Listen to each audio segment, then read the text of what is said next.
All right, Chini, welcome back to Midday Live on TV3. Let's do some business stories now. And Wednesday's torrential rains have affected power supply to many parts of Accra. The Achimota substation, which supplies power to the eastern and central parts of the capital city, was flooded, resulting in power cuts. Workers at the Achimota substation at John were busily draining water from the station Thursday morning.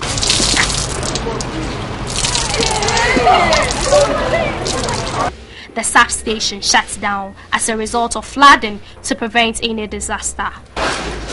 Our substation got flooded.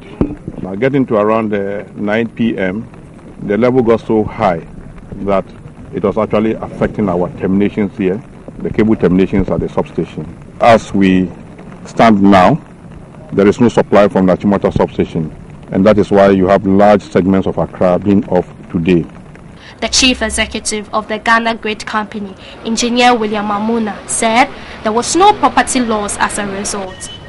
William Mamuna added the Malam substation was also flooded, but power supply was restored immediately. We need to clean the whole place. We need to pump out all the water.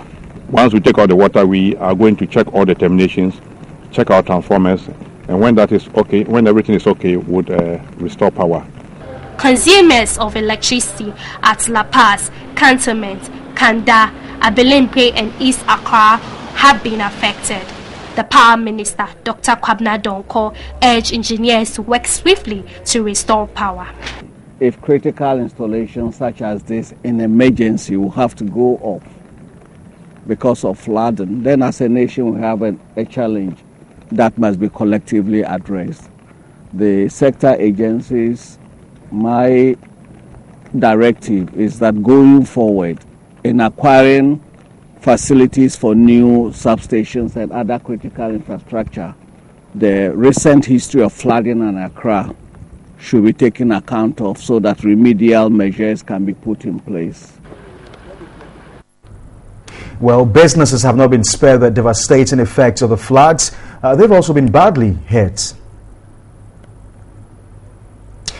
Already, some have been counting their losses, while currently the Meteorological Service is predicting more rains for the next 2 weeks. Some economists are scared the continuous rainfall could have a negative impact on the country's economy. Let's get on the phone lines and speak to a chartered economist, Dr. John Gotti.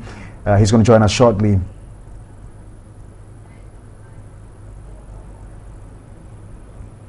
All right, so Dr. John Gotti is an economist. He joins us on the phone lines. This must be really hard times for businesses. Yesterday we had most of them counting their losses. Some commercial banks also had to close quite earlier than usual. Is this worrying? Yeah, it is worrying. But before we get to that point, that we blow it out of proportion, we need to know the scale. I think it is only in some specific areas in the country, especially in Accra, that these things are happening. So businesses located in those areas will be hugely affected. They will count costs. People may not be productive for some time. People have a lot of things to consider before going to work. So all those things will affect business activity. But that will be limited to those areas that will be described as flood-prone areas. You think there should be a new way employers must deal with their workers when it comes to lateness or absenteeism? I think this is also related to specific times, especially within the month of June. So I believe employers understand what is going on and they will accommodate some of these things. But I do not think that it will spread for a very long period of time for which these things will continue. It will be limited, especially if we listen to what the Meteo Department is telling us. This will be pronounced only at the beginning of June, and after that I think we will continue to see the normal rainfall of the country. But particularly for education, it appears most schools are having quite a tough time, especially because teachers cannot get to school, and students are being urged to stay at home if indeed the situation could get worse.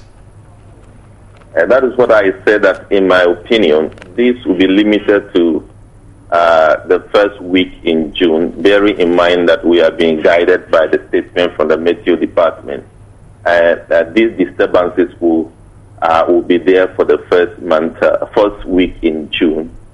And I think there is nothing so much that we can do about the situation.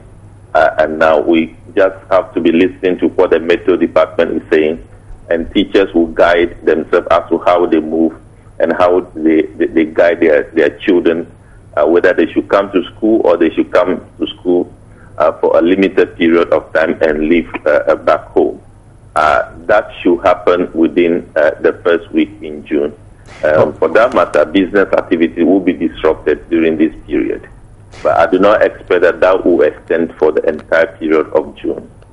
All right, thank you very much. We've got to leave it here. Dr. John Gotti is an economist. Let's find out what's happening in the agri sector. And the Deputy Minister of Food and Agriculture, Dr. Hannah Bisio, says intensive disease surveillance has begun in the country to help control the outbreak of avian influenza in many parts of the country. At the inauguration of newly elected executives of Poultry Farmers Association in Kumasi, Dr. Hannah Bisio stated that there is a ban on importation of birds from neighboring affected countries.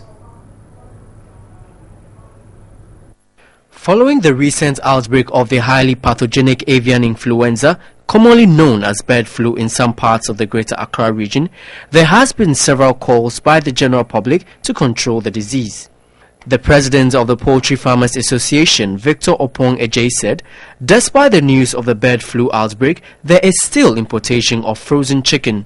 This, he said, has led to the gradual collapse of the poultry industry in the country. The Deputy Minister, Dr. Hannah Bisio, cited killing of about 19,000 birds in the affected poultry farms in Accra and the total ban of the importation of poultry products from Burkina Faso as the main control measures at the moment. She also implored the general public to report unusual deaths in domestic and wild birds to the nearest veterinary office. The ban means that you can't bring in guinea fowl from Burkina. You can't bring turkey from Burkina. You can't bring duck from Burkina. You can't bring any form of bird from Burkina. We've done the first destruction of the birds in the first farm.